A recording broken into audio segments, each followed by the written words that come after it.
ഇനി പ്രിയങ്കയ്ക്കൊപ്പം ബി.ജെ.പിയെ ബംഗാളിൽ നിന്നും ഉപതെരഞ്ഞെടുപ്പിലടക്കം തൂത്തെറിഞ്ഞ മമതാ ബാനർജി പ്രിയങ്കയോടൊപ്പം ചേർന്നുകൊണ്ട് ഇന്ത്യ മുന്നണി നയിക്കാനുള്ള സന്നദ്ധത അറിയിച്ചിരിക്കുകയാണ്. കഴിഞ്ഞ ദിവസം ശിവസേന ഉദ്ധവ് വിഭാഗം തങ്ങൾ ബാബരി മസ്ജിദ് പൊളിച്ചവർക്കൊപ്പം എന്ന് പറഞ്ഞുകൊണ്ട് രംഗത്തെത്തിയപ്പോൾ എങ്കിൽ ഇനി അവരുൾപ്പെടുന്ന സഖ്യത്തിലില്ല എന്ന് പറഞ്ഞുകൊണ്ട് അഖിലേഷ് യാദവിന്റെ SP പിന്മാറുന്ന കാഴ്ചയാണ് നമ്മൾ കണ്ടത്.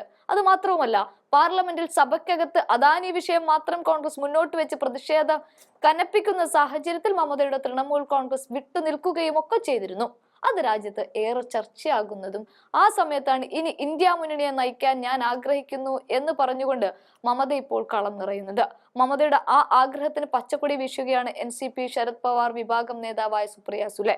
മമതയുടെ ആ ആവശ്യത്തെ കോൺഗ്രസ് അടക്കം ഇന്ത്യ മുന്നണി അംഗീകരിച്ചാൽ ഇനി പ്രിയങ്കയോടൊപ്പം ശക്തമായ ഒരു മുന്നേറ്റം, അത്തരത്തിലൊരു പ്രകടനം കാഴ്ചവെക്കാൻ മമതയും ഉണ്ടാകുമെന്ന് തന്നെ പറയാം. അത് മാത്രവുമല്ല, ശക്തമായ പ്രതിഷേധങ്ങൾക്ക് നടുവിലാണ് കഴിഞ്ഞ ഉപതെരഞ്ഞെടുപ്പിന് മമത നേരിട്ടത്. ഉപതെരഞ്ഞെടുപ്പിന് എന്ന് മാത്രമല്ല, അതിനു മുൻപേ നടന്ന സംസ്ഥാന അസംബ്ലി തെരഞ്ഞെടുപ്പുമൊക്കെ മമതയെ സംബന്ധിച്ച് ഏറെ തീക്ഷ്ണമായിരുന്നു.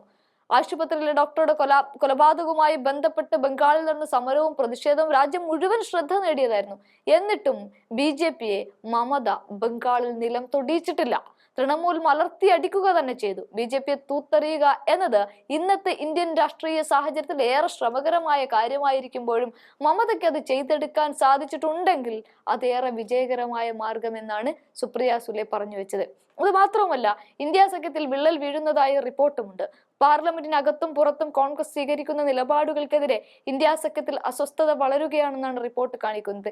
ഇവിടെ പ്രസ്ഥാനത്തെ നയിക്കാൻ കോൺഗ്രസിന് കഴിയില്ലെങ്കിൽ എന്ത് ചെയ്യാനാകുമെന്ന് തൃണമൂൽ കോൺഗ്രസ് നേതാവും ബംഗാൾ മുഖ്യമന്ത്രിയുമായ മമതാ ബാനർജിയും ചോദിക്കുന്നുണ്ട്. തനിക്ക് അവസരം കിട്ടിയാൽ സുഗമമായി ഇന്ത്യ സഖ്യത്തെ മുന്നോട്ട് കൊണ്ടുപോകുമെന്നാണ് അവർ വ്യക്തമാക്കുന്നത്. കാര്യങ്ങൾ ഇങ്ങനെയൊക്കെ ആണെങ്കിലും AICC പ്രസിഡന്റ് മല്ലികാർജുൻ ഖാർഗെയുടെ വസതിയിൽ പാർലമെന്റ് സമ്മേളന ദിവസങ്ങളിൽ ചേർന്ന യോഗങ്ങളിൽ നിന്ന് തൃണമൂൽ കോൺഗ്രസ് വിട്ടുനിൽക്കുകയായിരുന്നു. കഴിഞ്ഞ ദിവസം SP പ്രതിനിധികളും യോഗത്തിൽ നിന്ന് വിട്ടുനിന്നു. നേതൃത്വം ഏറ്റെടുക്കാനുള്ള TMCയുടെ താല്പര്യത്തിൽ സന്തോഷമുണ്ടെന്നാണ് ശിവസേനയുടെ ഉദ്ധവ് താക്കറെ വക്താവായ സഞ്ജയ് റാവത്തും പറയുന്നത്. അതേസമയം മമതയുടെ പരാമർശം നല്ല തമാശ എന്നാണ് കോൺഗ്രസ് MP മാണിക്കം ടാക്കൂറിന്റെ പ്രതികരണം. ബംഗാളിന് പുറത്ത് TMCക്ക് കാര്യമൊന്നുമില്ല എന്നാണ് കോൺഗ്രസിന്റെ നേതാവ് ഉദിത് രാജും പറഞ്ഞു വെക്കുന്നത്.